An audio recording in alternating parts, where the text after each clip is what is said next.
नमस्कार, स्वागत है आपका बोलता हिमाचल पर। आज है 19 अप्रैल 2025 और हिमाचल प्रदेश से जुड़ी हुई आज की बड़ी खबरों की जानकारी अपडेट्स हम आपके लिए लेकर आए हैं।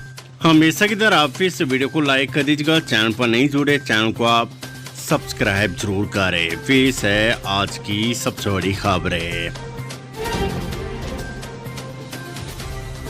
अस्पतालों में ठेके पर होगी स्टाफ नर्सों की भर्ती, मिलेगी कम सैलरी, सरकार के बचेंगे लाखों रुपए।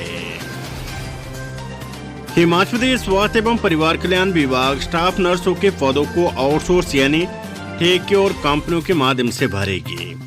सीधी भर्ती या अनुबंध आधार पर कोई भर्ती नहीं की जाएगी। वर्तमान में स्टाफ नर्सों के कुल सृजित पदों में से 1329 पद खाली है। सीधी भर्तियों से पदों को न भरकर ठेकेदारों और कंपनियों के माध्यम से भरा जा रहा है।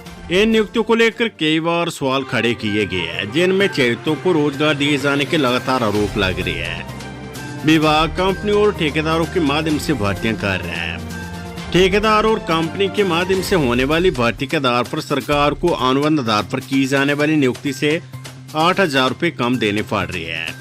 यही नहीं, 2 वर्ष के नियमित अनुबंध सेवा काल के बाद नियमित करने का प्रावधान है। ऐसे में नियमित स्टाफ नर्सों के अपेक्षा 22,000 रुपये प्रति स्टाफ नर्स कम वेतन दिया जा रहा है। लाभ को बचाने के लिए सीधी भर्ती को बंद कर दी है। आने वाले समय में कोई सीधी भर्ती नहीं होगी।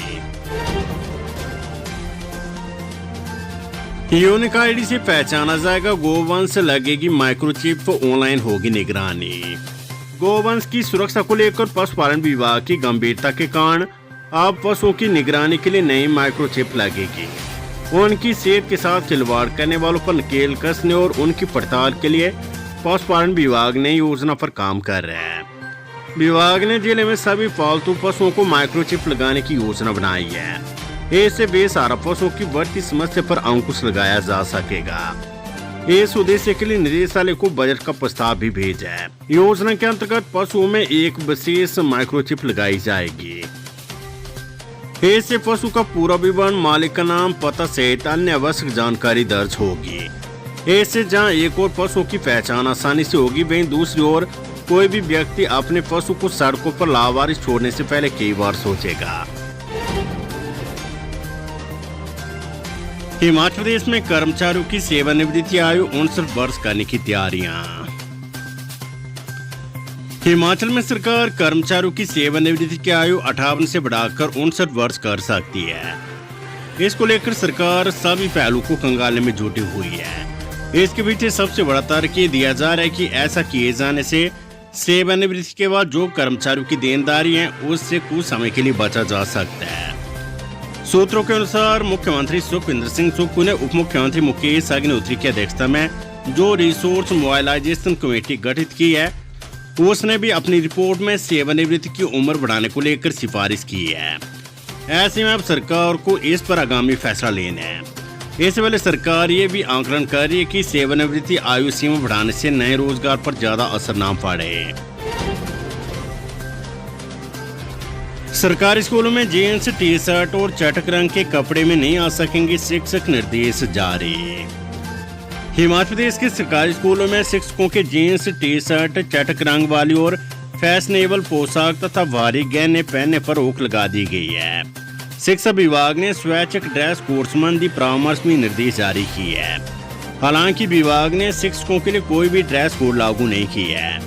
ये परामर्श अनिवार्य नहीं, लेकिन छात्र छात्राओं में एक उदाहरण पेश करने और शैक्षणिक संस्थानों की मर्यादा बनाए रखने के मद्देनजर एक पेशेवर व औपचारिक ड्रेस कोड अपनाने की बात कही गई है। शिक्षा सचिव राकेश कंवर की ओर से जारी पत्र में कहा गया है कि कई शिक्षकों ने पहले से ही इस बारे में सकारात्मक कदम उठाए हैं।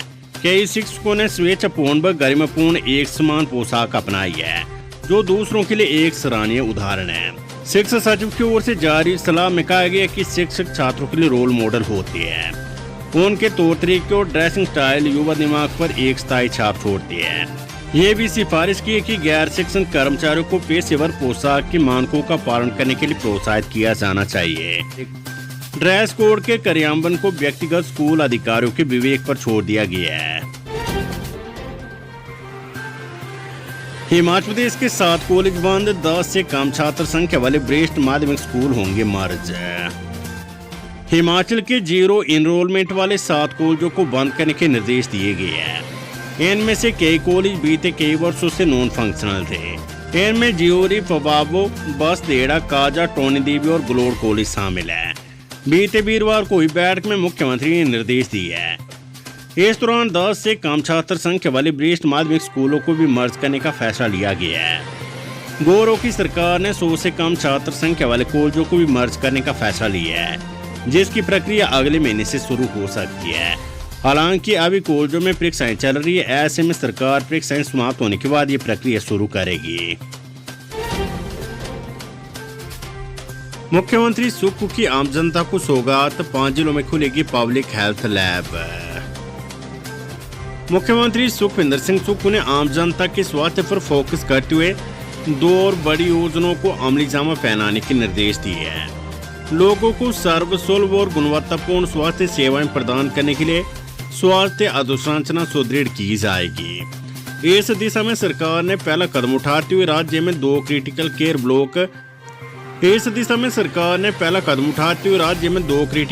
ब्लॉक और 5 जिलों में एकीकृत सार्वजनिक स्वास्थ्य प्रयोगशालाओं DIPHL की स्थापना के लिए 193.75 करोड़ रुपए आवंटित कर दिए हैं। राज्य मंत्रिमंडल ने क्षेत्रीय अस्पताल बिलासपुर के अंतर्गत प्राथमिक स्वास्थ्य केंद्र PSC स्वान में 50 बिस्तरों की क्षमता वाले क्रिटिकल केयर ब्लॉक और शिमला जिले के नागरिक अस्पताल रोडो में 50 बिस्तरों की क्षमता वाले CCB की स्थापना को मंजूरी प्रदान की है, जिसे पूरा करने की शुरुआत हो गई है। ठेकों की नीलामी आज फिर प्रदेश भर में 240 शराब ठेकों के लिए होंगे टेंडर। राज्य कार्य एवं आबकारी विभाग शनिवार को एक बार फिर से शराब ठेकों की नीलामी करने जा रहे हैं। बताया जाता है कि विभाग के पास 240 शराब ठेके बचे जिनकी बिक्री नहीं हो पाई है। इसे देखते हुए शनिवार को दोबारा से कांगड़ा, शिमला, मंडी, कुल्लू और बिलासपुर में शराब ठेकों की नीलामी रखी गई है। माना जा रहा है कि रिजर्व प्राइस ज्यादा होने की वजह से शराब ठेकेदार यहाँ ठेके लेने के लिए आगे नहीं आ रहे हैं। पिछले दिनों वीरवार को भी विभाग ने इनकी बिक्री के लिए प्रयास किया था, मगर तब भी मात्र 8 ही ठेके बिक पाए थे। अब एक बार फिर से इस तरह का प्रयास किया जाएगा, जिसके बाद फिर सरकारी एजेंसियों को इस शराब ठेके देने पड़ेंगे।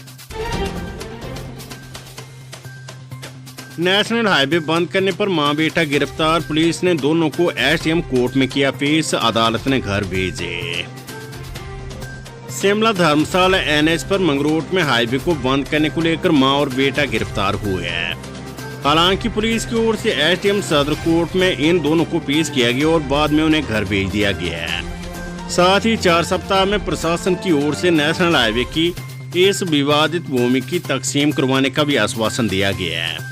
इसके लिए प्रशासन की ओर से आगामी प्रक्रिया शुरू कर दी गई है।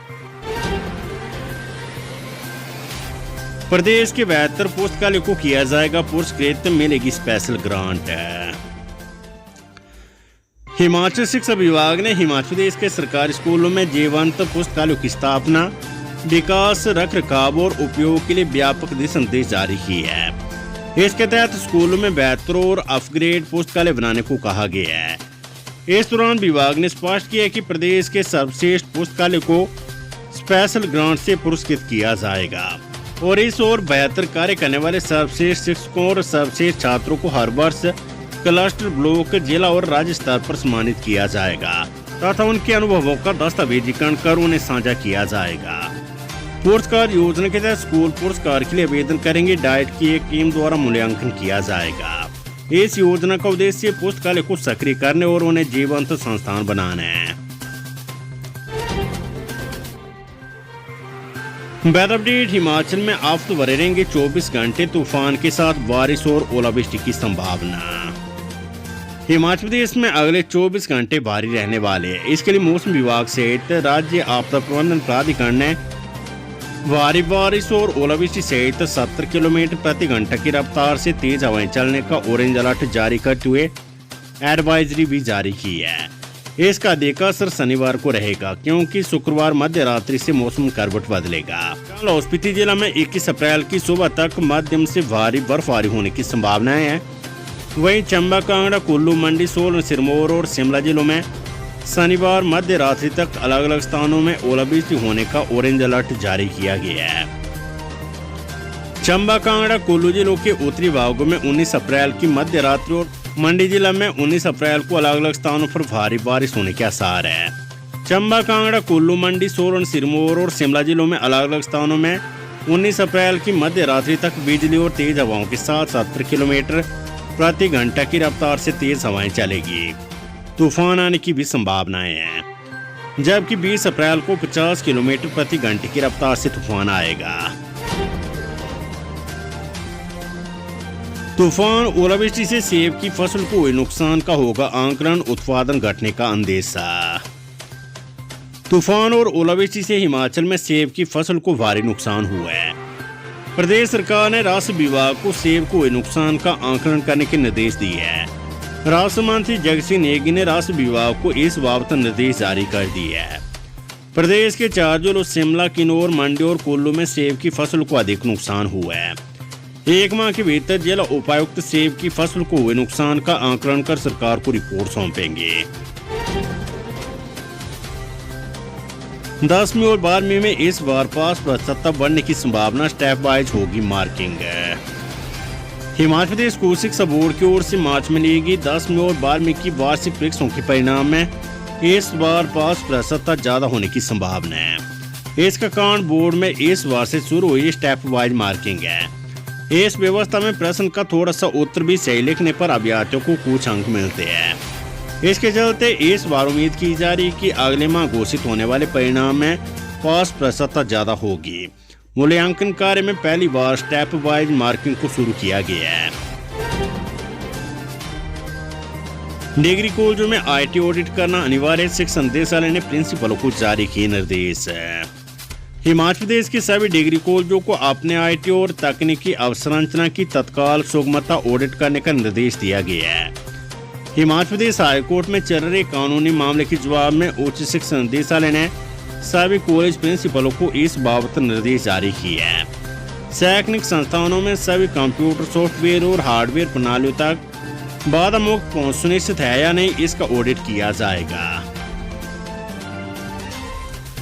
दिव्यांगजनों के लिए सुगमता मानकों के अनुपालन से संबंधित मामले की हाईकोर्ट में 23 अप्रैल को सुनवाई होनी है।